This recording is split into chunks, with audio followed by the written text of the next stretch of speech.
नमस्कार, मैं हूँ डिम्पल भूमि और मेरे साथ तबले पर संगत कर रहे हैं वीरेंद्र भैया और ढोलक पर संगत कर रहे हैं मेरे गुरु भाई चंदन भाई। आप सबको आदरणीय शारदा सिन्हा जी का गाया हुआ एक लोकगीत पनिया के जहाज से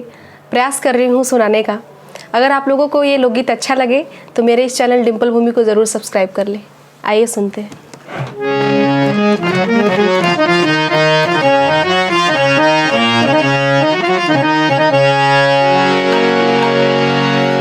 पनिया के जहाज से पलटनिया बनिए हा पिया,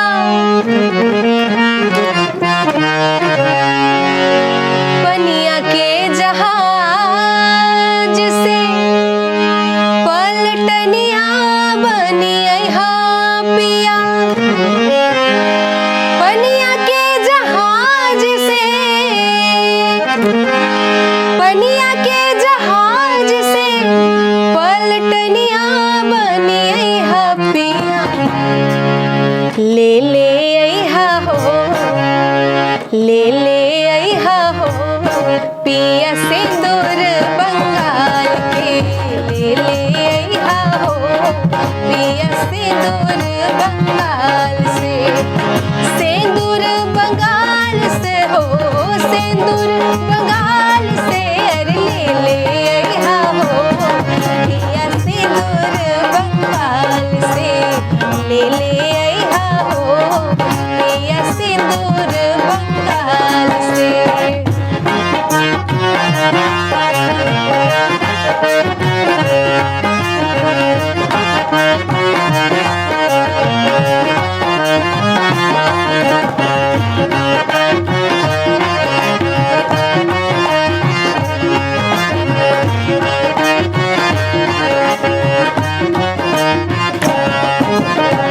पनिया के जहाज से पलटनिया बनिए हा पिया,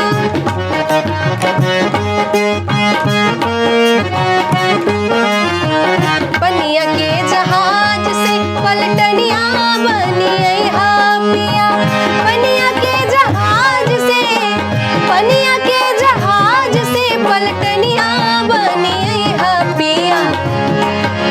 ले ले अइहा हो, ले ले अइहा हो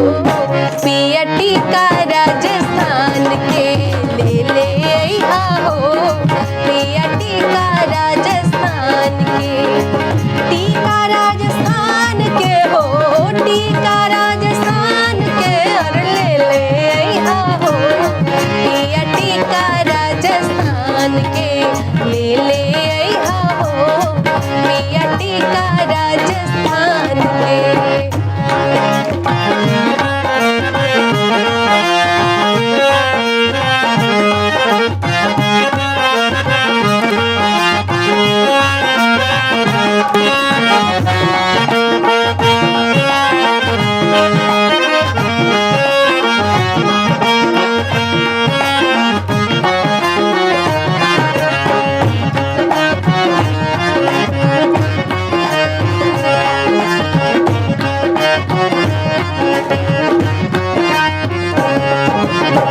पनिया के जहाज से पलटनिया बनिए हा पिया,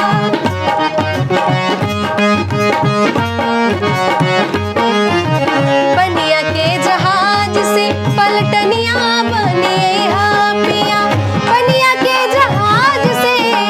पनिया के जहाज से पलटनिया बनिए हा पिया, ले ले अइहा हो,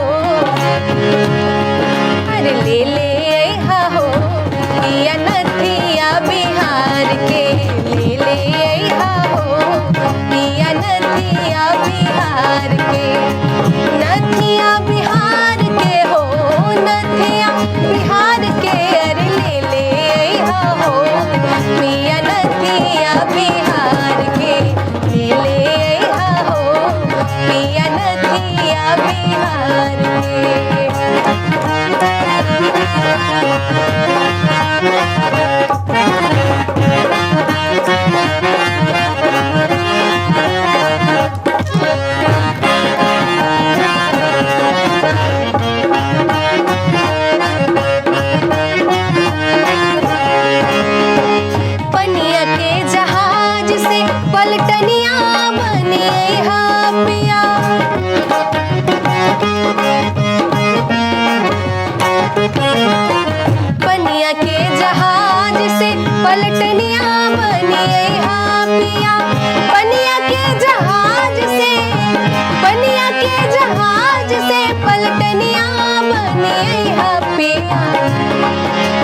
पिया ले अइहा हो,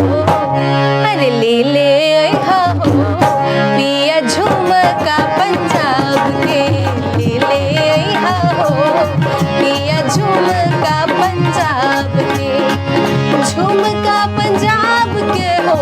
झुमका पंजाब के, अरे ले अइहा हो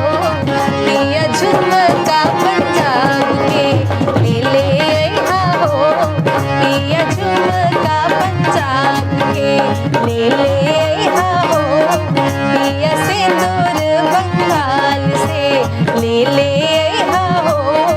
पिया नथिया बिहार के, ले अइहा हो पिया नथिया